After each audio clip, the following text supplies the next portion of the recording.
Hi, everybody. Welcome to another edition of Packers Unscripted. From Packers.com, I am Mike Spofford, joined by my partner in crime, Weston Hodkowitz. We're coming to you here from different locations at Lambeau Field.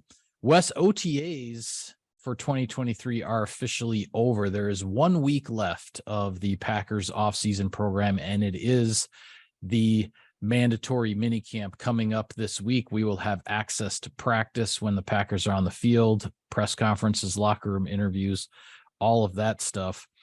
So let's talk about maybe a couple of storylines to watch here heading into minicamp as the offseason program wraps up in a few days. What's on your mind? Well, first and foremost, we'll get Jaire Alexander and Rasul Douglas back in the building. And that's going to be such a pivotal piece of this defense with, everything that the Packers accomplished late last season, looking to kind of, use that as a leapfrog now into 2023.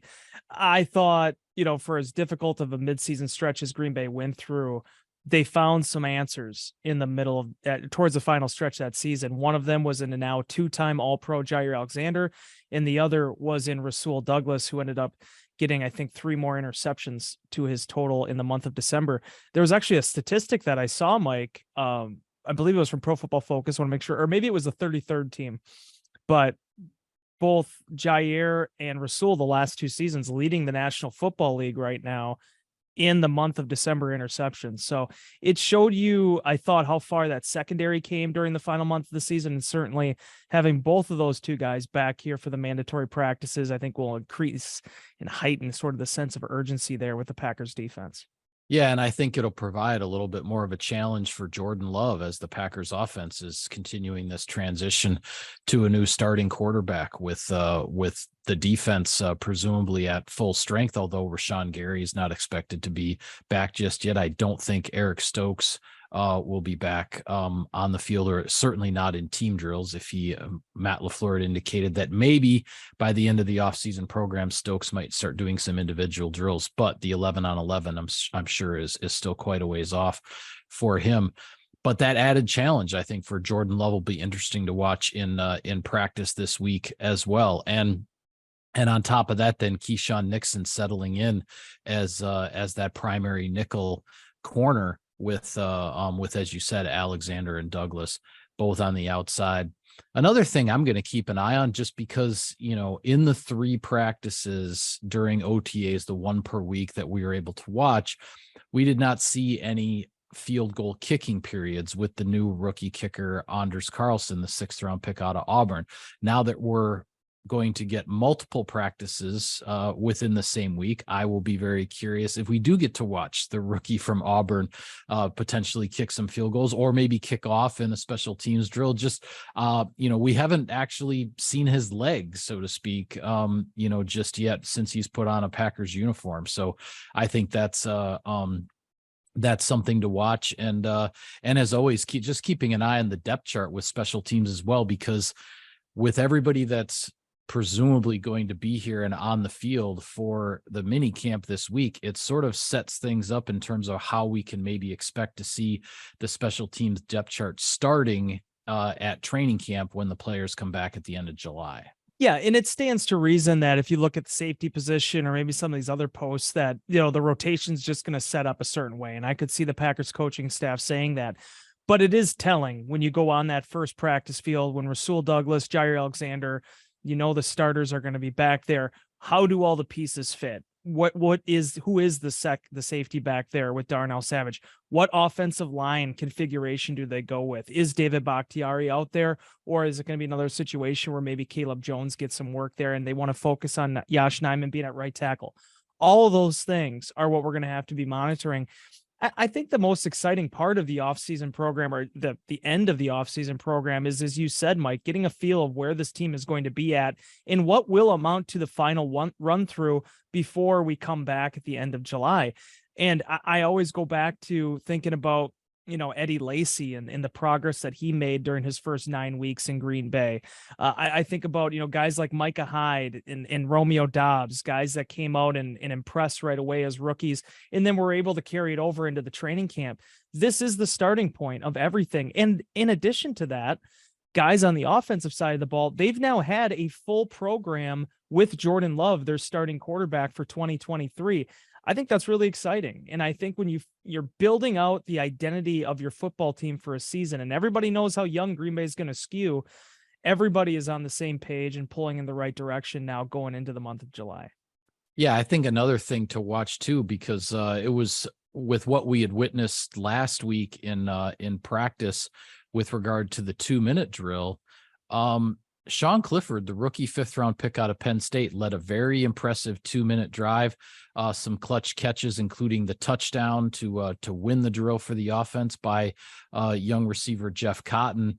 And so I'll be curious this week as we look at the reps. Obviously, we're mostly watching, the first units.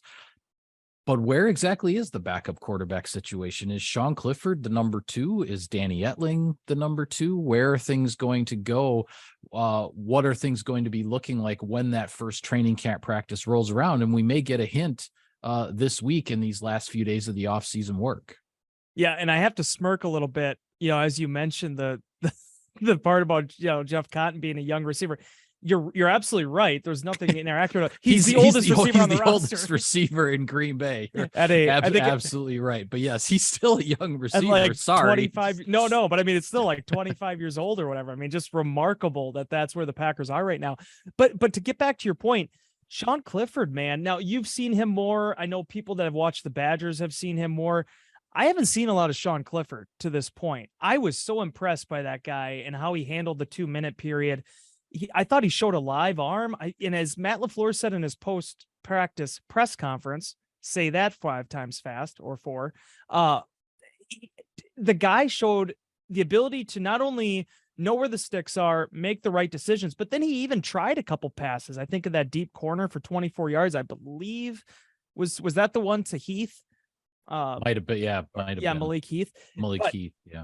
The guy going down the field, I think it was 7 of 9 on that series, and then being able to cap it with the 8-yard touchdown to Cotton. That's what Sean Clifford has to do. You and I got a chance to meet him a little bit, be around him. I mean, he is a very confident young man. He's a guy that, and I say confident in every sense of the word correctly, a guy that has been the face of a Big Ten Power 5 football conference team for 3-4 years. So he is not going to be, one that's going to he's not going to want to shy away from the bright lights, even though it's just a training camp practice. He's going to be able to go out there and do it. And honestly, Mike, I thought Danny Etling made a couple nice throws in this offseason program as well. So watching that competition, because that's a big thing, man. I mean, I know there's going to be the emergency quarterback rule back this year. So it's not going to be just, okay, who's inactive, who's active. Yeah. But it still matters who that number 2 is and who's the guy that's going to potentially be stepping up in case of emergency.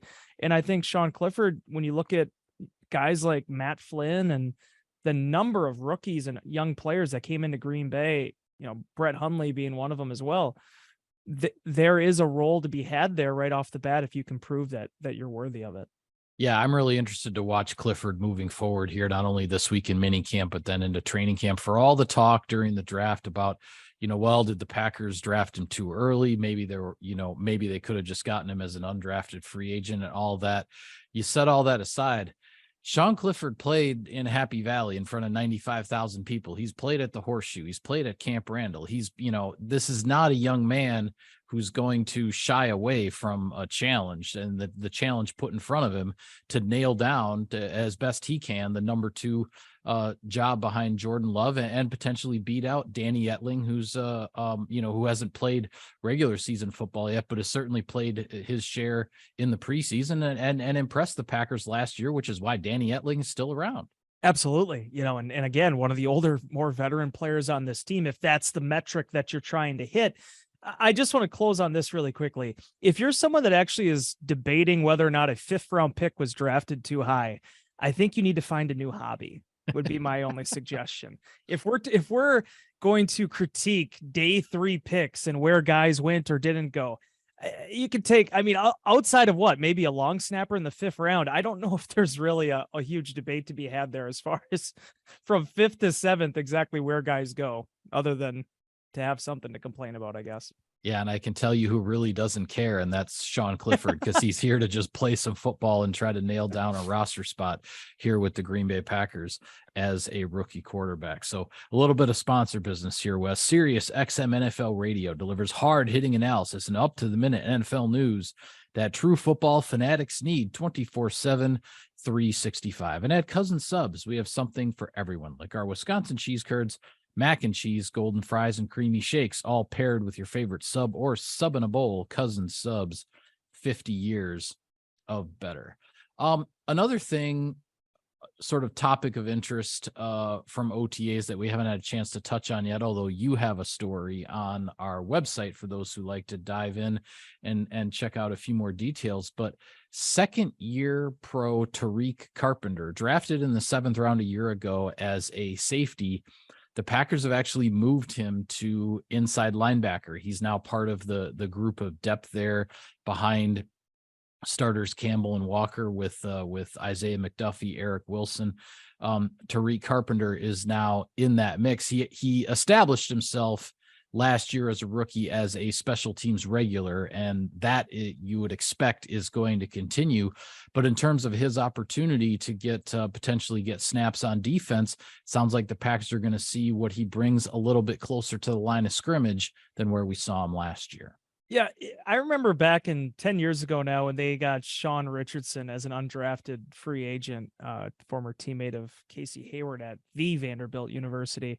I remember thinking, man, this is a really big safety. Tariq Carpenter is like a bigger version of Sean Richardson. Yeah. I remember there was a couple times, I think I even said it to you in the locker room, some of the availabilities last season. I'm like, that guy, that's not a safety.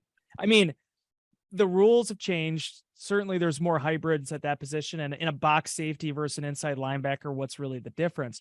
Right. But he looks like a linebacker in terms of just his frame. Maybe he has to put some more weight on. I don't know what the Packers are going to ask from him in that department, but the size is prototypical, I think, for an inside backer. And you go by listed weights, which isn't everything, but from a size and weight perspective, he's basically smaller than Devondre Campbell, and that's pretty much it in terms of the inside linebackers. You know, he has 3 inches on Isaiah McDuffie and also a couple pounds in the listed category. And McDuffie, as we've seen, is a more than capable special teamer, and then also been the Mike in a few instances too. So I get what the Packers were getting at with this guy. The thing you have to understand with the Packers, and I was thinking about this long and hard when I was writing the story, whether it was Mike McCarthy or Matt LaFleur, I think it's probably maybe a little bit more symptomatic of the front office as well. When the Packers bring in a guy that could potentially be a tweener, they're going to play him at his college position first. That's just been the way they've done it. And then if they feel like there needs to be an adjustment made, they'll do it after that and give him an opportunity to get comfortable at a new spot. And for Tariq Carpenter's standpoint, this has been a completely new language and education. He's in the same playbook, but he's basically reading it differently. And there have been some rough times that have come along with that, but he credited Devondre Campbell for being an excellent resource for him, somebody that he can go to, whether it's just trying to get advice, whether it's getting a little bit of a confidence boost, feeling like this can be his position. Because the other aspect of it is I think the Packers have a really elite prospect with special teams. His size, his speed, everything you look for in a coverage, in a flexible body type that can help you in multiple phases. It's there with Tariq Carpenter. It's mostly about now figuring out, okay, where can we rep him defensively? And as we learned with him playing a little bit outside linebacker last year, some of the techniques that you teach him at those defensive positions and how that can potentially help you on special teams. Case in point, outside linebacker, edge rush, also being a potential punt blocker. All that stuff is married together. So he's taken it right on, head on this offseason. And if you look at it with the amount of depth and experience now that they have at safety, and in the fact in the inside linebacker room, Chris Barnes was non-tendered, the case can be made that the better opportunity with making this 53 resides in that ILB room. Yeah, I think so, and we certainly expect to see Carpenter continue that special teams role. But it sounds like the young man is very excited about the position switch and the opportunity that may be in front of him here in his second season with Green Bay. One other player I want to touch on before we sign off and get ready to head out to cover practice for a mini camp. A veteran player. We haven't talked about him much this offseason. He's been somewhat quiet, but he's always been a little bit quiet since he got here. But now he really has established himself. He's an entrenched defensive leader on this team. And we've talked about other guys in that regard, Kenny Clark, Jair Alexander, but Preston Smith is a guy. I tell you, he spoke to reporters after practice last week, the one that we attended, and there's absolutely nothing about Preston Smith that would indicate that he will shy away at all from the leadership responsibilities that are thrust upon him, but he also doesn't shy away from acknowledging that the defense came up short last year. And while he's not going to go into what went wrong, chapter and verse, he's not interested in the details and talking about it. The players have all gone over it. They've gone over it with the coaches. They know. And he's acknowledged the shortcomings on defense, but it's all about looking forward. It's not just putting last year in the rearview mirror. It's like the rearview mirror doesn't even exist. And I can appreciate that approach because Preston Smith has been there, done that in this league, right? And he came in, he was sort of second fiddle to Zadarius Smith and all the Smith Bros things for a couple of years, which was great and all, but he's had to grow into a new role here in Green Bay, and one that he didn't really have in Washington in the 4 years that he was there. And I think the young players in that locker room, appreciate where Preston Smith is coming from. And he even says that he appreciates guys, whether it's Kingsley Enagbari or Lucas Van Ness, the new first-round draft pick at his position, coming to him and asking him questions. And he feels good about being able to help these guys out and not just send them back to the coach to get their answers. We're seeing the evolution of a veteran player who's embracing everything that this coaching staff and the front office is asking him to do. And it's been fun to watch and fun to get to know Preston Smith. It really has, Mike. And he's the guy too, that he will be a captain. He'll be a leader, and he doesn't necessarily just need to wear the C on his chest. Who knows? Maybe he will this season, but I mean, he's a guy that I think silently behind closed doors without drawing much attention to himself. He's been doing this since 2019. I think we just caught on to it a little bit later.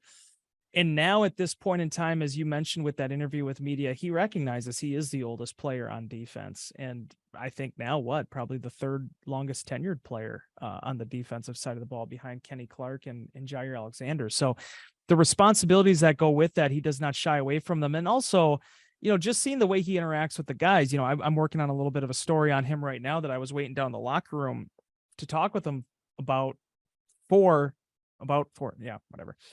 before I came up here, and just seeing how he interacts with Darnell Savage and young players, veteran players, the guy really can step into any conversation and hold his own. And I think the relatability of him has been such a breath of fresh air for this locker room. And when you talk about making a big transition, both defensively and as a football team, Preston Smith's going to be a big part of that. The other thing I think that needs to be talked about very quickly is he's a guy that when you look at the totality of his career, can be really easy, I should say, to overlook everything he's accomplished and achieved.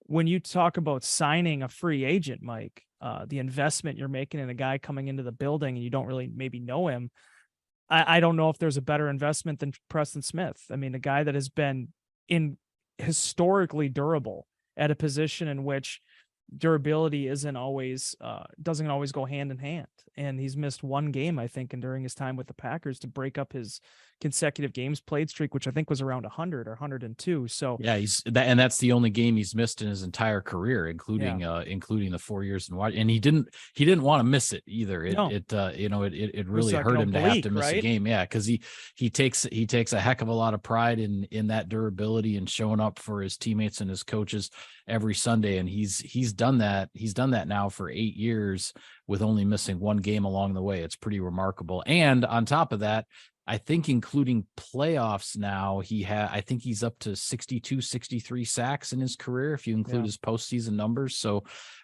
he's put together quite a career, and he's still going strong here in Green Bay by all accounts. And as steady as they go from a performing standpoint. So the Packers, obviously last year they lost Rashawn Gary. That was a big hit. Preston stepped his game up. He stepped his leadership up to get the young guys up to, to par, being able to welcome in a guy like Justin Hollins and get him producing. And now this year you get Lucas Van Ness in that room. And as you said, Michael, when you want to learn how to be a professional in the National Football League and a young 21-year-old and impressionable kid like that, I don't think you can find a better guy to learn from than Preston Smith. Yeah, absolutely. And I'll be excited to watch him. He did also talk about sort of breaking the curse of the even year, odd year thing because of the way his sack statistics. He said he was going to do it his career.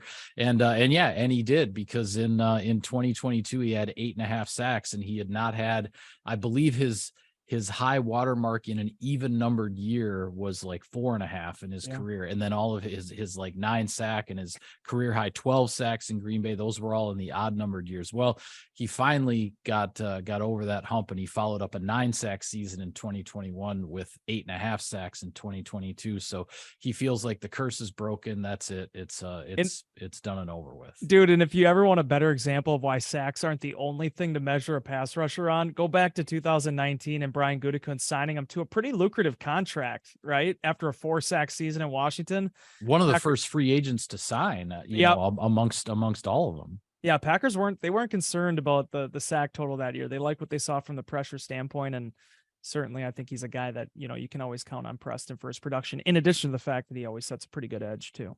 Yeah, absolutely. He's an all-around player against the run and against the pass, and as you said, steady as they come. So with that, we will call it a wrap on this edition of Packers Unscripted. Be sure to follow all of our coverage of the team's minicamp this week as the offseason program wraps up.